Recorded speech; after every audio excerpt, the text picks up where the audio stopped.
রবিবার রাত থেকে মুর্শিদাবাদের ফারাক্কা ব্লকের বেনিয়া গ্রাম স্বাস্থ্য কেন্দ্রের হাসপাতালে বৈদ্যুতিক বিভ্রান্তিতে হাসপাতালের রোগীদের ঘর অন্ধকারে থাকতে ভয় পাচ্ছেন রোগীদের আত্মীয় স্বজন থেকে শুরু করে রোগী নিজেও। হাসপাতালে থাকা চিকিৎসক শাহরুখ হোসেন জানান, তিনি হাসপাতালে আসার পর দেখেন ইলেকট্রিক মিস্ত্রি কাজ করে গেলেও সম্পূর্ণ হাসপাতালের অন্ধকার দূর করা যায়নি। কিছুক্ষণ আলো থাকলেও আবার খারাপ হয়ে যাওয়ায় রোগীরা অন্ধকারে পড়ে রয়েছেন। হসপিটালে বিকল্প ব্যবস্থা থাকলেও তা কোনো কাজে লাগে না, সেটি পুরোপুরিভাবে অকেজো।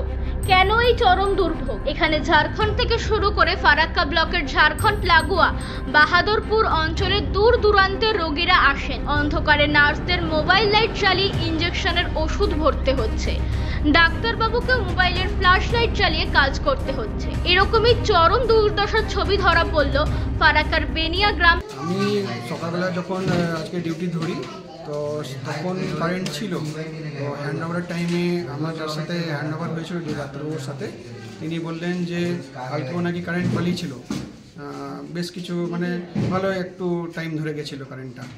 তো যাই হোক, মিস্ত্রি এসে নাকি ঠিক করে গেছে।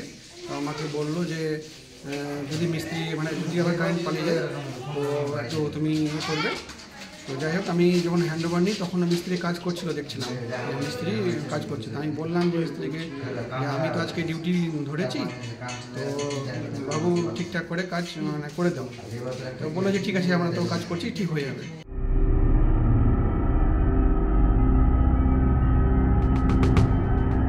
Bureau report, U Bangla TV.